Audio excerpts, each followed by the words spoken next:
Let's bring in Shaquille O'Neal.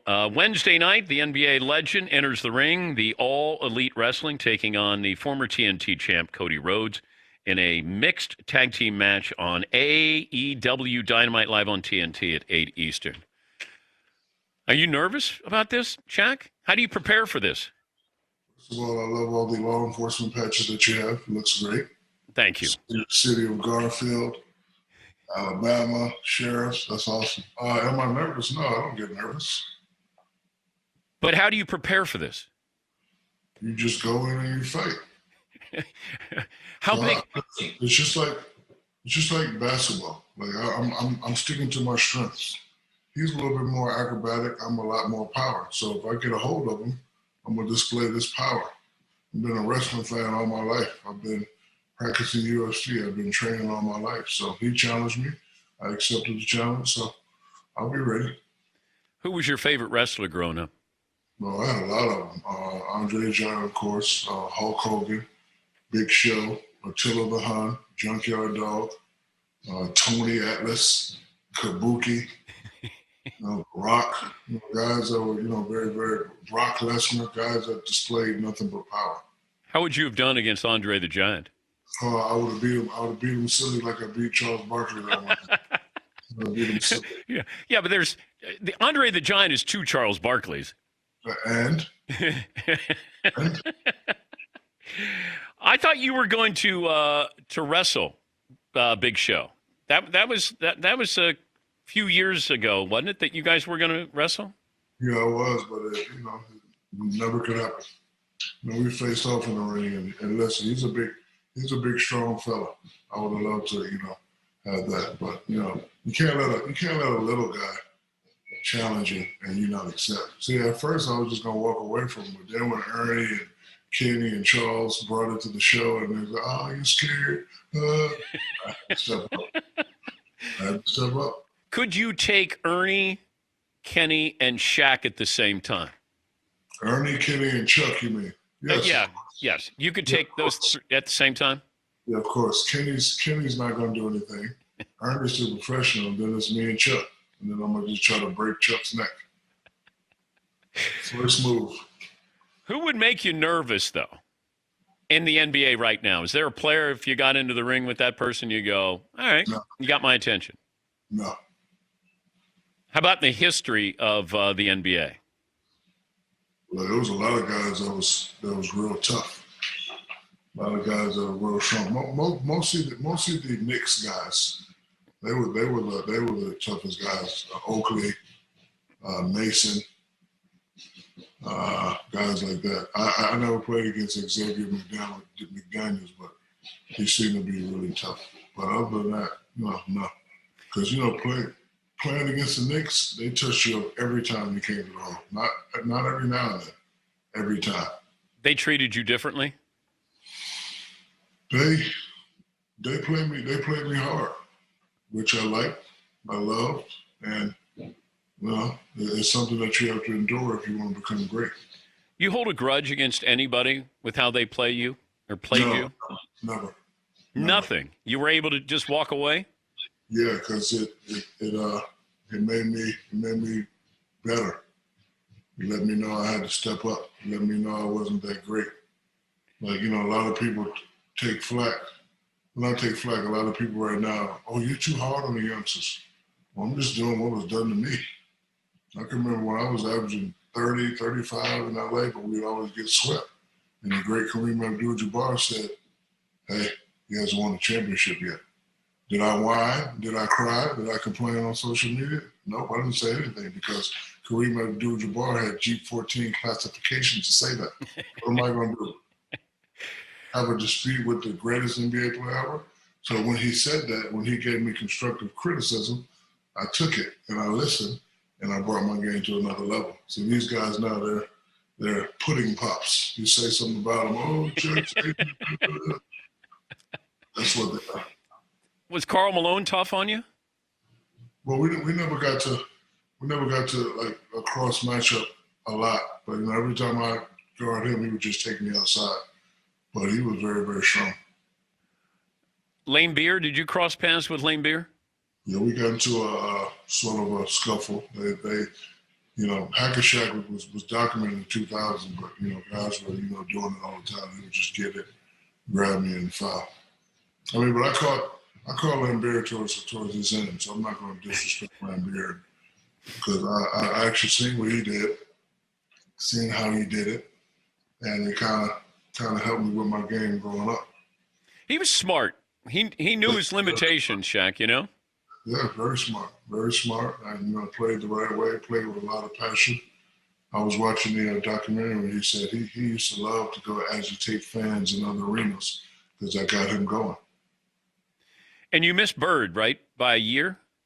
Yes, I missed Bird by a year, but somebody was telling me that Bird was the biggest smack talker in the game.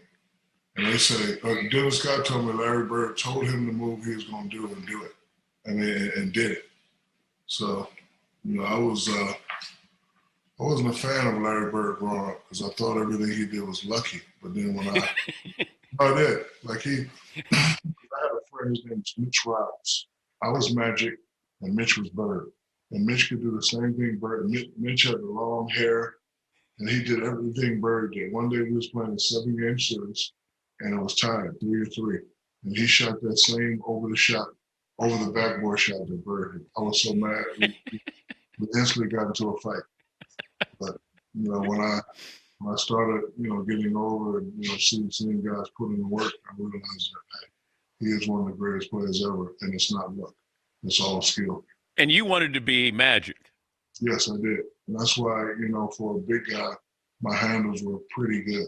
I'm not saying I had great handles, but I didn't have terrible handles. So I used to do everything Magic did, with the passes, the lookaways, bringing the ball up court, making a great play. So, yes, I was Magic. Well, I saw where Cedric Maxwell and Rick Carlisle, they've likened Luka Doncic to Larry Bird. I could see that. It's kind of unfair at that age to do it, though, to him, Shaq. I mean, it is unfair, but I could tell he wants to be great. He will be great. He has a lot to live up to. I remember my second year when they named me to the NBA top 50. People were going crazy. Oh, he only been in 2 years. How is he one of the top 50 players? But I knew, I was like, okay, all you old timers don't think I'm one of the 50 great players. Watch this. So I know Luka, and listen, Luka's been a pro since 16, so he's already going up against the best. And then 2 or 3 years, everybody's gonna be fading out. I saw a post one day. I don't want to get the ages wrong, but it was like LeBron 36, Durant 34, Curry 32. Then at the bottom it said enjoy, and that kind of scared me. I was like, man, these guys. I never knew these guys were in their 30s. But 4 or 5 years from now, we're gonna be start looking at the Donovan Mitchell, the Zach LaVine. It's going to be a new breed of, takeover. Do you think we'll have anybody ever surpass Kobe's 81? Tomorrow's the anniversary of Wilt's 100. Do you think we'll have somebody get to 80? If anybody could do it, I think it could be James, Kyrie, KD, Steph, Devin Booker. Those are the names that come to mind right now that could probably surpass that. Yeah, 81 that's a big number. It is a big number. I always wondered, though, because Wilt did it, and he was the biggest guy back then, and they just fed him the ball. But do you think you could have gone for 100? I would have to be shooting 75% from the free throw line. Yeah, because Wilt was 28 or 32 in that game from the line when he had 100. I would have to have a great night. I would have to have a lot of 3 seconds calls, not called.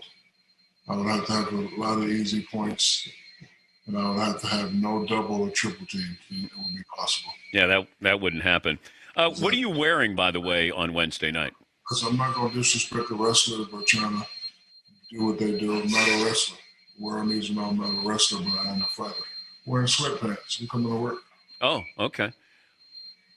So you can't wear like the tights like the British Bulldogs? Like you can't.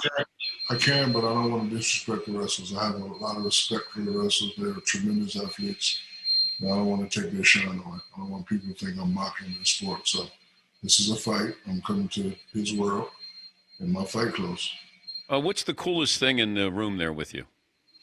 Let me see. I got all my trophies up there. See it? Yep. Looks pretty good. Yep. And when my father passed away, he was a military drill sergeant. That's his flag. They folded it. So I always keep that with me. My MVP, I think that's my Rookie of the Year trophy right there. And hold on. See what else I got. You should have another MVP in there, Shaq.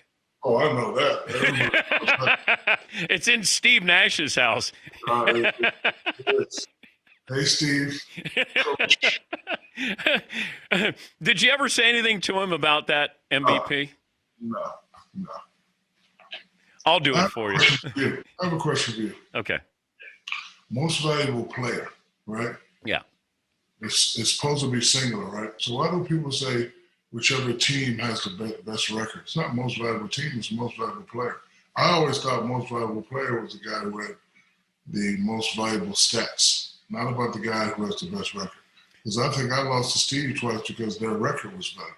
But, Shaq, if you said player of the year, then that would be different than most valuable, I think. And then you might have people vote differently if it was for player of the year, not most valuable player. So most valuable player should be rewarded for the guy that has the best stats on the team that has the best record. But, the media loves a great story, Shaq. That's why when, the Greek Freak is not going to win the MVP this year, no matter how great he is.